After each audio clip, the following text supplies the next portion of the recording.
Hi Nerd Fighters, I'm Sebastian, and today I'm going to be talking about the Electronic Woodwind Instrument, which I abbreviate to UE, so I'm going to say UE a lot. It's also called an aerophone.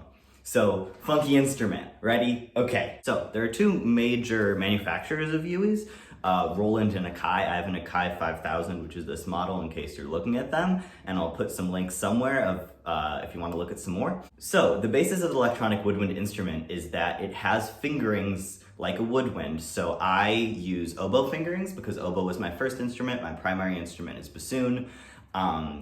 Or you can use alto sax fingerings, or you can use the UE specific fingerings. Some models actually have ones where you can use 3 fingers like a valve instrument, like a trumpet or euphonium. Some have flute fingerings. One of the major things that UEs have going for them is the price. I had to give back my bassoon after I graduated, and buying a new bassoon was gonna cost like $8,000, which is way too much. And this cost $800, but there's some models that are down to $300 or $500 in that range, which is great because it makes it accessible to a lot more people. My favorite feature of it is that it has a headphone jack. So that way, when I want to practice really late at night, I can play with headphones on. So I can just be vibing and no one else knows. So now I'm plugged into my amp. But what makes it super different from an oboe or a bassoon or a clarinet or any of those instruments is that it can sound like anything. These are all different settings. 20 is flute. 21 is an oboe. You've got some like alto sax ones, all the different saxophones actually. One of the parts that sets it apart from other instruments is that it does have these weird synth noises, so you can play some really funky stuff. My favorite thing to do is play classical music on the weird synth noises because I think it's really funny.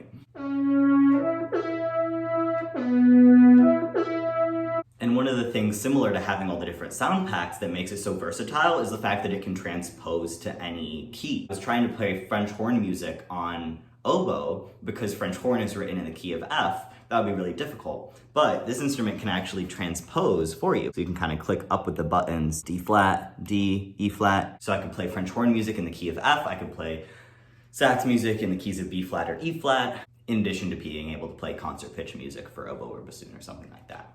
And for being electronic, it actually has surprisingly good response both to the touch of fingers, and the mouthpiece is based on how hard you're biting it, like you would in a clarinet or an oboe, as well as how much air you're blowing through, so it actually has surprisingly good dynamics.